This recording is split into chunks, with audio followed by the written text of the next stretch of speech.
এই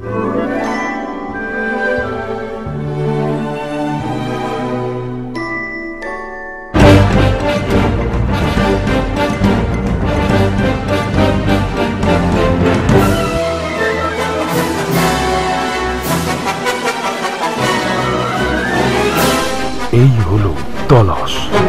আপনারা দেখছেন তলাশ। তলাশ বাঙালির মনের ঠিকানা। বলো বিশিষ্ট চিকিৎসক ডাক্তার অভিষেক ভট্টাচার্যের সাথে। ডাক্তার ভট্টাচার্য, আপনাকে স্বাগত আমাদের অনুষ্ঠানে। নমস্কার। নমস্কার। আপনার কাছে প্রথম জিজ্ঞাসা যে সুগারের জিনিসটি কি, যদি একটু বলেন আমাদের। দেখুন, সুগার আমাদের একটি পেটের রোগ, মানে আমাদের ঠিক পেটের উপরের অংশে প্যানক্রিয়াস বলে একটা ছোট্ট অর্গান আছে। এই অর্গানটার কাজ হচ্ছে ইনসুলিন নামক একটা হরমোন আমাদের শরীরে তৈরি করা। এই হরমোনটা আমাদের সাধারণত কার্বোহাইড্রেট বা চিনি জাতীয় খাবারের মেটাবলিজমের কাজে প্রয়োজন হয়। এবারে আমাদের শরীরে যদি কখনো ইনসুলিন হরমোনের ঘাটতি হয় বা ইনসুলিন যদি আমাদের শরীরে ঠিকঠাক মতো কাজ না করতে পারে, তখনই আমাদের সাধারণত ডায়াবেটিস রোগটি হয়েছে বলে আমরা মনে করি। এর লক্ষণগুলো কি কি? দেখুন, ডায়াবেটিসের লক্ষণ বিভিন্ন ধরনের লক্ষণ আছে। সাধারণত গলা শুকিয়ে যাওয়া, নর্মালি চোখে ঝাপসা দেখা, হঠাৎ করে ওজন কমে যাওয়া, হাত পায়ে রিংঝিন ধরা, বারবার করে রাত্রিবেলার দিকে বাথরুমে যাওয়া বা সারাদিনে বাথরুম যাওয়ার প্রবণতাটা বেড়ে যাওয়া, এই লক্ষণগুলোই সাধারণত দেখা যায় সুগার রোগের ক্ষেত্রে। সুগারকে কন্ট্রোল রাখা যাবে কিভাবে? দেখুন, সুগার কন্ট্রোল রাখতে গেলে আগে যে কোনো মানুষকে আগে এডুকেটেড হতে হবে। প্রথমেই যেটা জানতে হবে সেটা হচ্ছে সুগার কন্ট্রোল রাখতে গেলে আমাদেরকে কতটা সুগার কন্ট্রোল রাখতে হবে। প্রথমেই বলে রাখি, আমাদের খালি পেটের ব্লাড সুগার বা ফাস্টিং ব্লাড সুগার যেটাকে আমরা বলি, সেটাকে 100 থেকে 126-এর মধ্যে কন্ট্রোল করাটা হচ্ছে ভালো। পিপি ব্লাড সুগার বা খাবার পরে যে ব্লাড সুগার, সেই ব্লাড সুগারটাকে আমাদের 140 থেকে 200-র মধ্যে মেনটেন করা ভালো। কিন্তু বেশিরভাগ ক্ষেত্রে আমাদের একটা সমস্যা হয়, এই দুটো সুগার কমে গেলেই আমরা মনে করি সুগার বোধহয় আমাদের ভালো হয়ে গেল বা কমে গেল। সুগার তো ভালো হওয়ার রোগ না, এটা একটা কন্ট্রোল করার রোগ। সেই কারণের জন্য আমাদের প্রত্যেক সেকেন্ডে সুগারের রেকর্ড পরিবর্তন হচ্ছে, যে মানে সুগারের চেঞ্জ হচ্ছে। তার ফলে কি হয়, আমাদের 24 ঘন্টার একটা গড় সুগার বলে একটা বস্তু আছে, যেটাকে আমরা সাধারণত ক্লিনিক্যাল ভাষায় বলে থাকি HbA1c বা গ্লাইকোসাইলেটেড হিমোগ্লোবিন। প্রত্যেক সুগার রোগীর উচিত হচ্ছে সুগার কন্ট্রোল আছে কিনা এটা বোঝার জন্য তার HbA1c নর্মাল 4 থেকে 6 হচ্ছে আমাদের নর্মাল, তার মধ্যে রাখার চেষ্টা করা উচিত। আপনার যদি HbA1c বেশি থাকে তাহলে কিন্তু ফাস্টিং পিপি কন্ট্রোল হলেও সুগার কন্ট্রোল কিন্তু হলো না। একটা মানুষকে বা সুগার আক্রান্ত ব্যক্তিকে কি সারা জীবনে ওষুধ খেয়ে যেতে হতে পারে? দেখুন, ওষুধ খাওয়াটা নির্ভর করে হচ্ছে একজন মানুষ সে ডায়াবেটিস রোগটাতে কিভাবে মেনটেন করছে।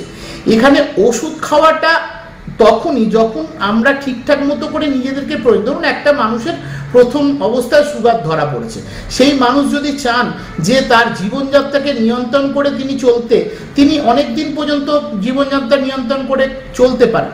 কিন্তু অনিয়মিত জীবনযাত্রার ফলে সাধারণত যে সুগারের তৈরি হয়েছে, সেখানে ওষুধের ভূমিকার থেকেও আমাদের নর্মালি জীবনযাত্রার ভূমিকা অনেক বেশি। জীবনযাত্রার পরিবর্তনই হচ্ছে সুগারের সবচেয়ে সফল ট্রিটমেন্ট।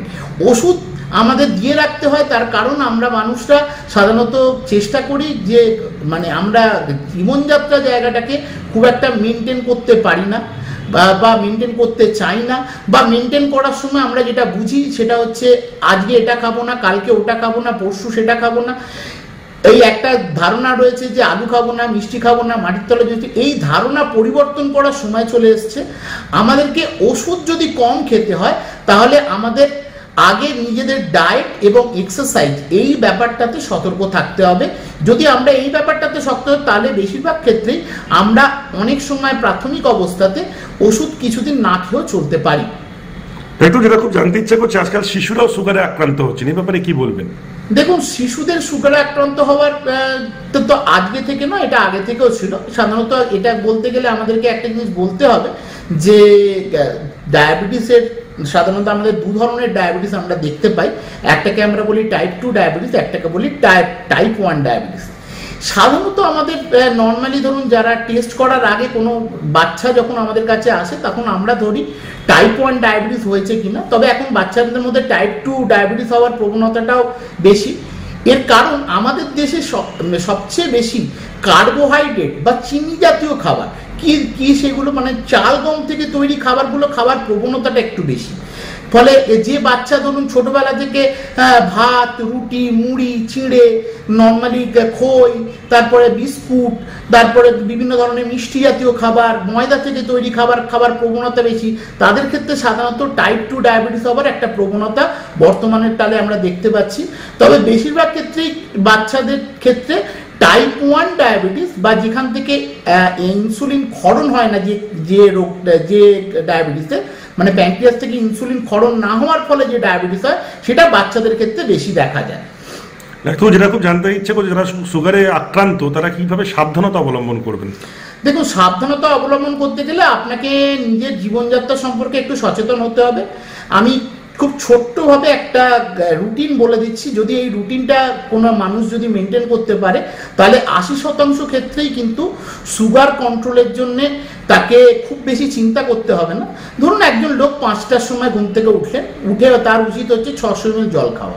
600 ml জল খেলেন, জল খাওয়ার পরে তিনি করলেন কি কিছু একটু ড্রাই ফ্রুট 3 থেকে 4টে বা একটু ছাতু গুলে খাওয়া বা একটু ছোলা ভেজানো খেয়ে পারলে একটু আধ ঘন্টা হেঁটে আসুন। হেঁটে আসার পরে বাড়িতে এসে একটা নর্মাল স্ন্যাক্স, নর্মালি আমরা চা বিস্কুট খাই, কিন্তু আমাদের দেশে সবচেয়ে বড় সমস্যা ব্রেকফাস্ট আমরা টাইমে করি না। আমাদের ব্রেকফাস্টটাকে 8:30 থেকে 9:30 ভেতরে অবশ্যই একটা ভরপেট ব্রেকফাস্টকে বুঝতে হবে আমাদের দিনের সবচেয়ে ভারী খাবার। ব্রেকফাস্ট যদি স্কিপ করা হয় তাহলে ডায়াবেটিসের ট্রিটমেন্টটাই কিন্তু হবে না। এই ব্রেকফাস্ট করার পর থেকে একটা যে কোনো ডায়াবেটিক পেশেন্টকে প্রত্যেক 2 ঘন্টা ছাড়া মোটামুটি ধরুন 11টা থেকে 11:30 সময় একটা হালকা স্ন্যাক্স খেলো, 12:30 থেকে দুপুর 1:30টার ভেতরে দুপুরের খাবার খেলো, 3:30 থেকে 4:30টার ভেতরে একটা হালকা স্ন্যাক্স খেলো, সন্ধ্যেবেলা 6টা থেকে 6:30টার সময় একটা হালকা টিফিন করলো, রাত্রিবেলা 8:30 থেকে 9:30টার ভেতরে রাত্রির খাবারটা খেয়ে নিল। এই যে রুটিনটা, এই রুটিনবদ্ধ লাইফ নিজের জীবনে হ্যাবিট করতে হবে এবং সাবধানতা অবলম্বন করার মধ্যে প্রথমেই আমি কিছুক্ষণ আগে বললাম যে নর্মালি চাল আর গম থেকে তৈরি খাবারগুলোকে আগে কমিয়ে ফেলতে হবে। মানে ভাত, রুটি, মুড়ি, চিড়ে, খই, বিভিন্ন ধরনের ময়দা থেকে তৈরি খাবার, যে কোনো ধরনের চিনি থেকে তৈরি খাবার, দোকানের মিষ্টি জাতীয় খাবার, তাহলে আমরা খাবো কি? আমাদের চেষ্টা করতে হবে বিভিন্ন ধরনের ডাল, আজকে যদি ধরুন মুগ ডাল খাই কালকে ঘুরিয়ে ফিরিয়ে রান্না করে খাওয়া, এবং তেলের পরিমাণ, আমাদের তেলে কোথাও ক্ষতি নেই। আমাদের ধরুন একজন মানুষ যখন তেলে রান্না করছেন তখন তিনি কড়াইতে যে মাছটা ভাজছেন তা মাছের ভেতরে যে তেলটা ঢুকে যাচ্ছে তাতে ক্যালোরিটা মাছের অনেক বেড়ে যাচ্ছে। তাহলে ক্যালোরি সম্পর্কে সচেতন হওয়াটা দরকার। সে কারণের জন্য সবার আগে চেষ্টা করুন প্রত্যেক দিনে একটু ডাল সেদ্ধ, যেটাকে আমরা বলি ডাল, খাওয়ার চেষ্টা করুন। তেল ছাড়া যে কোনো ধরনের সবুজ শাকসবজি খাওয়ার চেষ্টা করুন। প্রত্যেক দিন পারলে সকালে একটা ডিম সেদ্ধ, দুপুরে একটা সেঁকা ভাপা বা সেদ্ধ করা মাছ, রাত্রিবেলাও পারলে একটা সেঁকা ভাপা বা সেদ্ধ করা মাছ, স্টু করা চিকেন চলতে পারে। প্রত্যেক দিন খাবারের মধ্যে 2টো যে কোনো মরশুমি ফল, এই ফল নিয়ে প্রচুর বিভ্রান্তি রয়েছে। যে কোনো ফল ডায়াবেটিসের পেশেন্টরা নর্মালি খেতে পারেন এবং ডায়াবেটিসের পেশেন্টরা আমের সময় আমও খেতে পারেন। কিন্তু একটা জিনিস মনে রাখতে হবে যে ফল খাওয়ার সময় ধরুন আমার কলা খেতে ইচ্ছে বলে আমি 2টো কলা খেতে পারবো না, আমি নর্মালি একটা আম খেলাম, একটা কলা খেলাম। আমি যদি জিনিসটাকে বুঝে খাই তাহলে আমি সমস্ত ধরনের ফলই খেতে পারবো। আপনি একটা গান বেঁধেছেন সুগারকে নিয়ে, যদি একটু শোনান আমাদের একটু।